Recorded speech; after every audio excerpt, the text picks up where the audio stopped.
Hi, Alice. Hi, Kathy. I think the topic today might be a spiritual path or a person's purpose for being. Well, tuning in to information about so we're being reminded this is kind of generic information. This is information that would be relevant to most people as opposed to specifically looking at any individual's purpose in their life this time around. So that being said, from the general, we're supposed to be reminded that we choose to have a life on earth. We choose to come into a physical body. And that there is, and so we get to, because we've said, I want to do this. And there is some indication that we already have in mind before we come why we might want to come. Okay, now I have to stop, so I want to interrupt and ask them to explain something. Mm-hmm. You said we get to choose. I don't understand. Who? Oh, who? We in spirit. We as our individualized spirit have free will, and and so we make choices.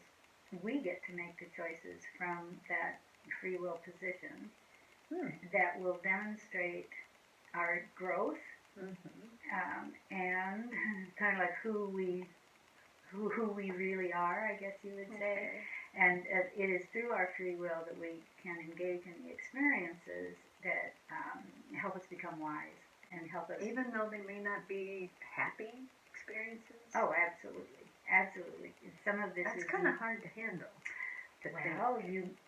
So there's a whole different thing around that. Okay. I won't interrupt. And it isn't that we don't ask. We generally, some people do. It's their own choice. You don't have to ask for a horrible lifetime. No. You do not have to ask for that, because there's enough going on down here that has an impact on any individual's life and what's happening in their life down here that's going to bring things up. Okay. That some, not so happy, some perfectly happy. It's being here that we have the opportunity to gain those experiences that we don't necessarily ask for, but which will be very relevant to our learning. So who are we, and who are we right now, you might say, and what might we want to change about that? What might we want to evolve out of and become kind of like higher spirit on the earth plane, or being able to do that on the earth plane? So we might ask for an experience, or choose an experience in learning patience, for example. And that's a more highly evolved individual on the other side. So we can ask for things, apparently, before we incarnate, that already kind of demonstrates our level of human spiritual evolution. Like consciousness level. As a human.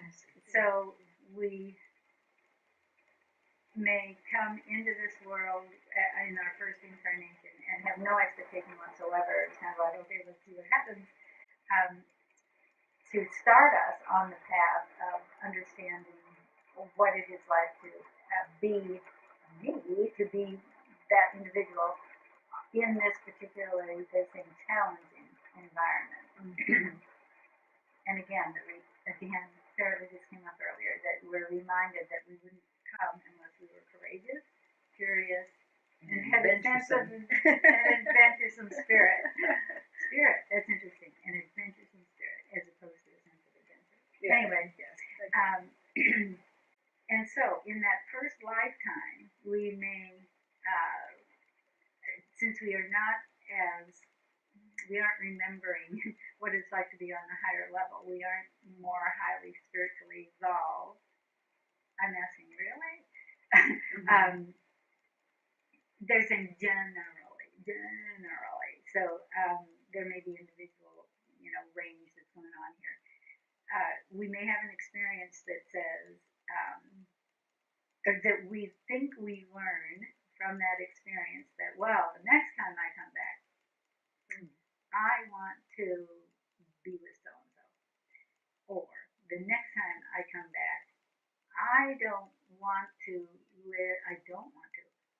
say that?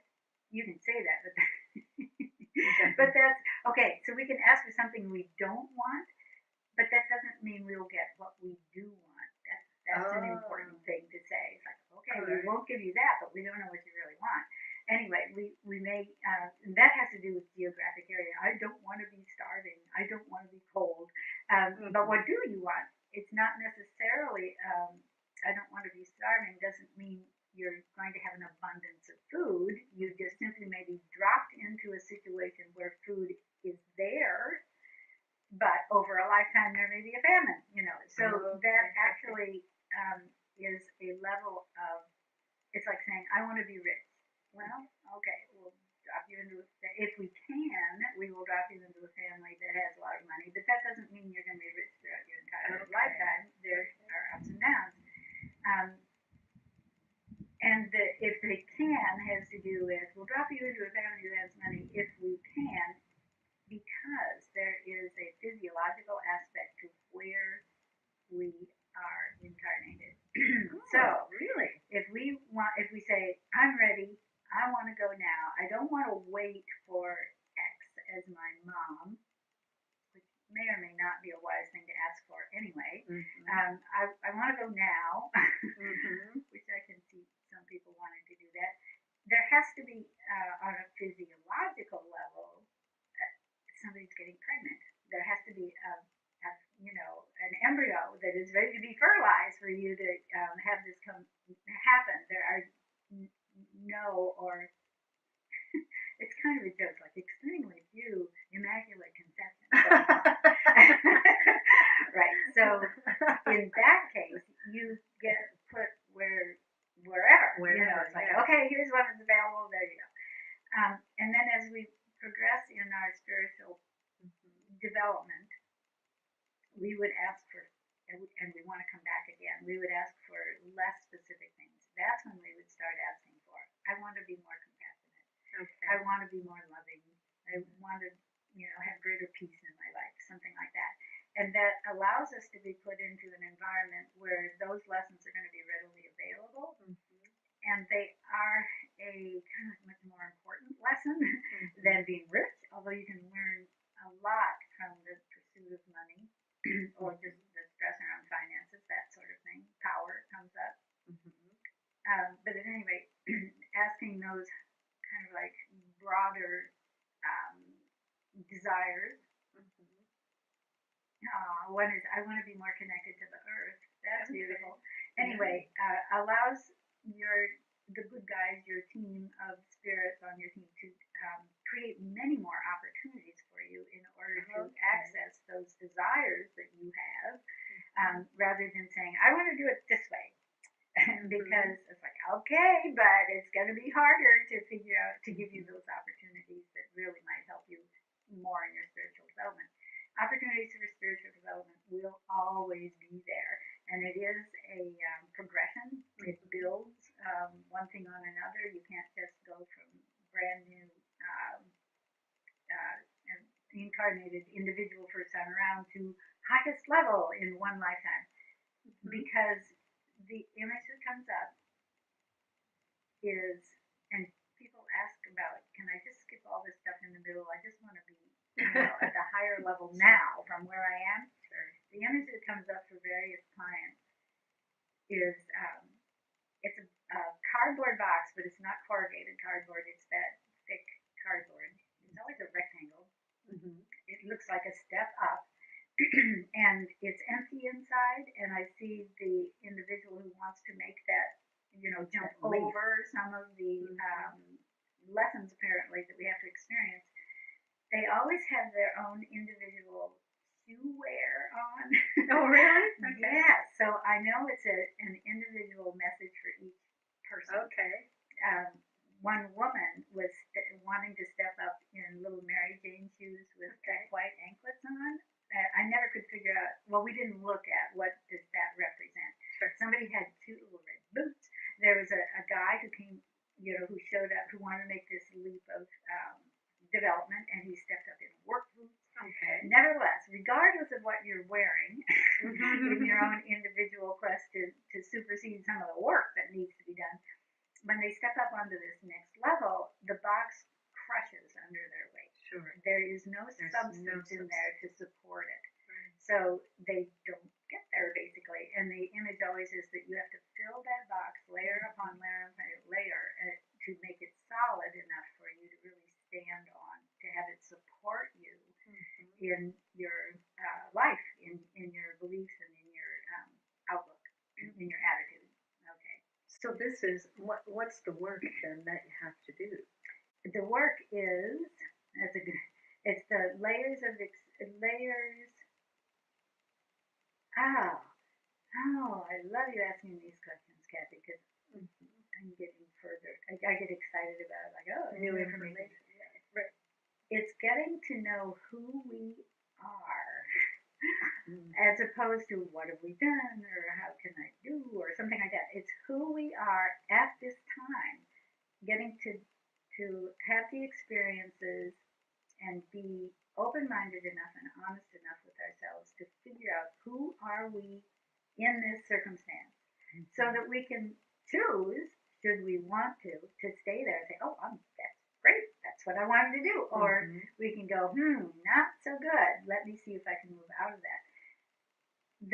So that's the ground level of introspection that has never come up before, by the way. It's always been, what would you do? Well, that's where you have to start, kind of, is examining an experience in your life that has some impact and meaning that makes you feel disconcerted. Okay.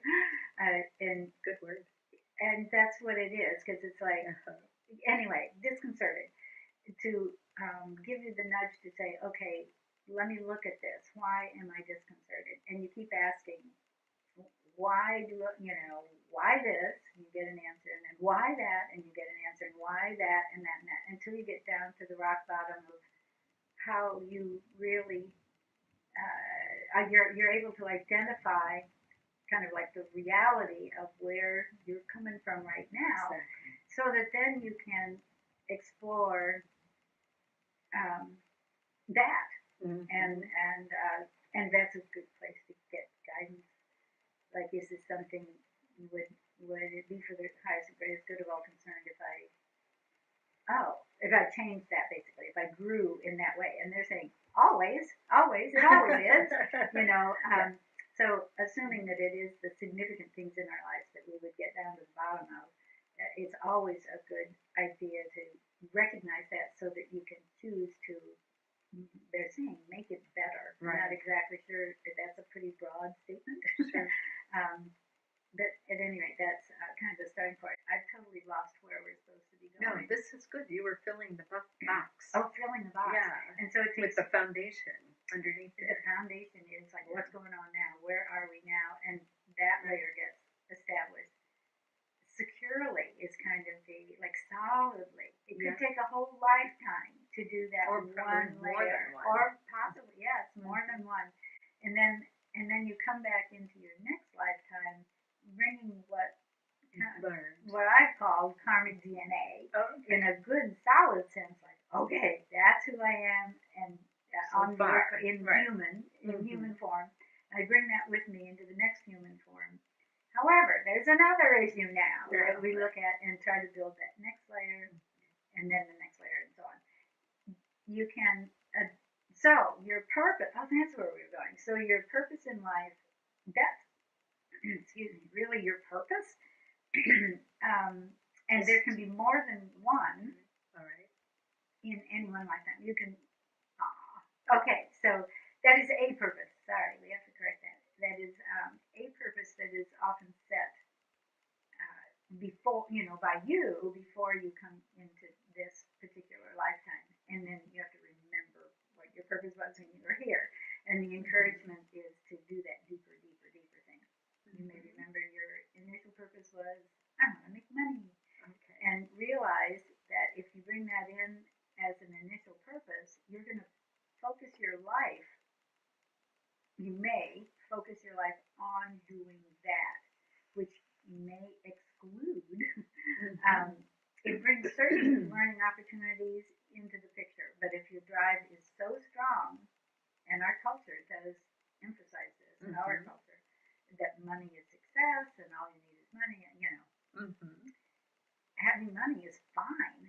It's how we feel about it, and if it is, that is the important thing. And if our focus is on making more, and never feeling content or never feeling comfortable with having enough, can draw our focus away from something that is much more important in terms of our evolution. Yeah. So you may have to come back a few times to end up being, if that is one of your drives, and some of that does be, well, that's a cultural, that's pretty widespread worldwide. A lot of that goes on apparently. There's one more piece. Yeah. So it's not unusual or uncommon to come in with less highly, aspirations,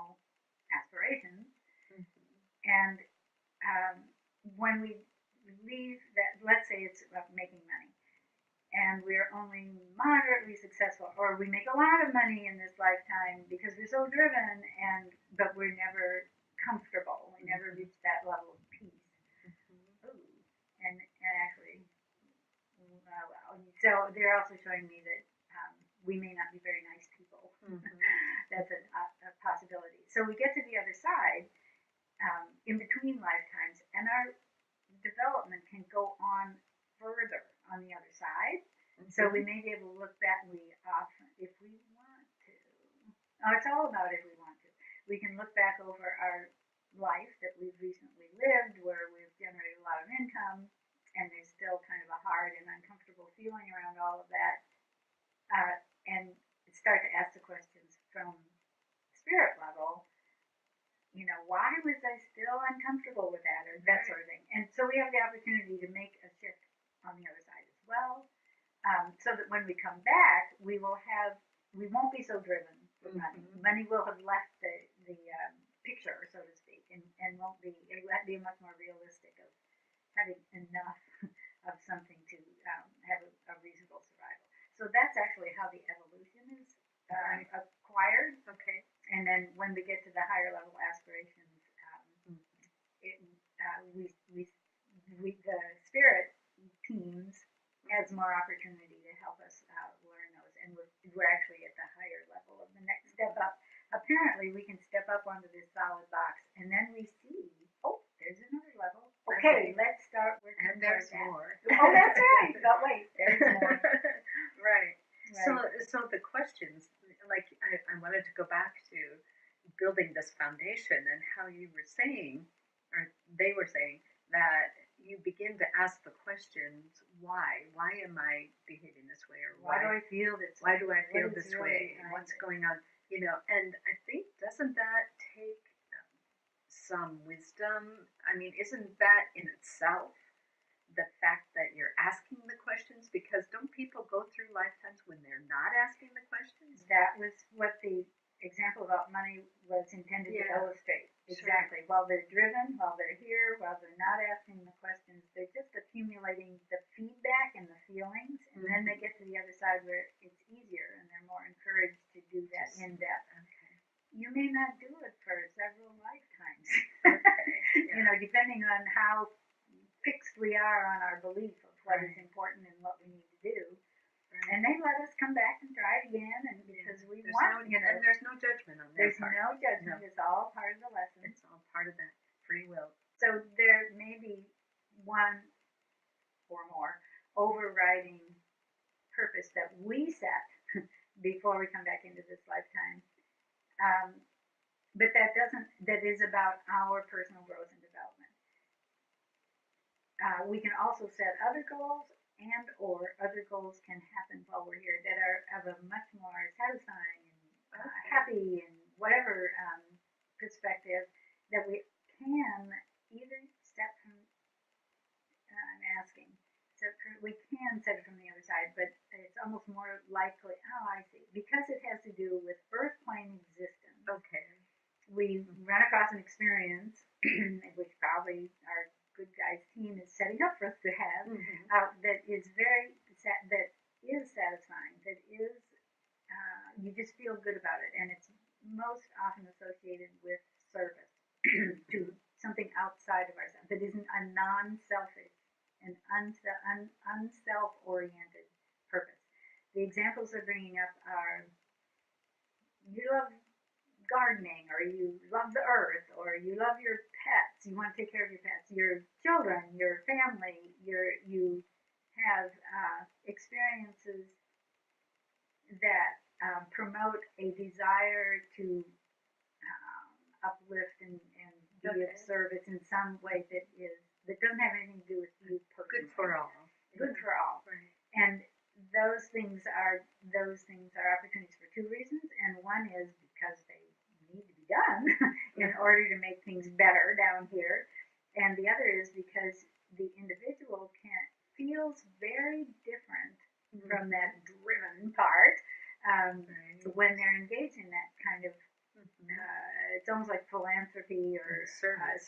It's definitely service, and so that is very likely to be present in any individual's life, whether they see it or not, whether they focus on it or not. But the point is that those good feelings are real, and if we can recognize, so let's say we're really driven or we're really beaten down by our experience or something like that, to recognize that we still can have those wonderful feelings is to help us be able to focus on those feelings more.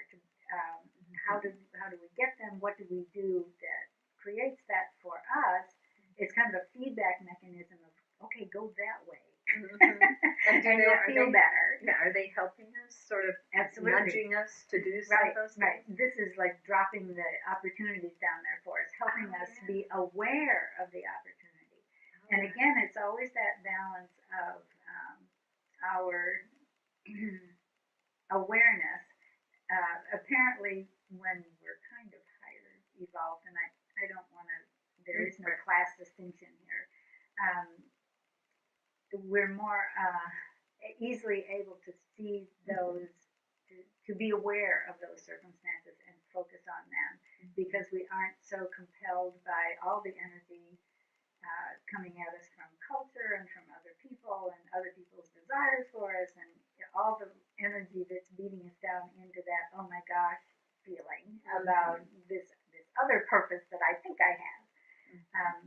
So it's almost like part of the natural evolutionary process that we have to go through so that we can recognize it, so that we understand the full picture of okay, where am I now? Where are they now? In what's driving them right now? Is it true, genuine authenticity, or is it subconscious, cultural bias that people are acting under? Very important distinction as to are we exercising our free will in any one in particular moment, or are we just being carried along by momentum that isn't really us, and it isn't helpful in terms of our own development. So you make a good point there that we are pulled by human interaction, but we always have these opportunities, and if we keep our eyes open and remember that they're there to help us and to throw out those opportunities for us, that they are available for us to feel good about who we are. Absolutely. And that's really important for us, isn't it? The image that comes up is an individual is standing in the middle of their present life, and we are surrounded, bombarded by, it looks like energy waves to me coming in, and of all varieties. The ones that are more impactful, sounds like stronger, are the ones that are actually of a lower vibrational energy. It's just even from a physics perspective, apparently. Sure. They have a greater impact. They're more easily sensed and felt. The ones that are of this higher vibrational energy are there, but they're quieter. It's kind of the way they bring it across to me. So you almost have to pay attention a little more. That's the point, that being able to sort out, being able to have the awareness to even ask the question of in what's impacting me the most right now, and am I operating that out of free will, and they're also saying out of free will in connection with your spirit team. You certainly with that guidance, with that connection. The image they show me there is what, and it isn't like they have to tell us what to do, but they can help arrange the opportunities. Sure. We just have to be open to it. And so when we move that direction, it looks like your spirit team is just cheering, like, yay, I'm so glad, yay. And then we also get the feeling feedback. Yeah. It's like us saying to them, thank you so much for whatever you've done to help me. And they feel good. It's like them throwing their gratitude down to us for doing what is helpful to us and everybody else. Oh, that's beautiful. And that's the confirmation, like, oh, yeah, I guess that was a good thing. Yeah, let's we're a team. Keep doing that. Let's keep doing that. Well, that sounds great. This seems like a good place for us to stop for a moment. Thanks, Alice. This was awesome. We'll be back.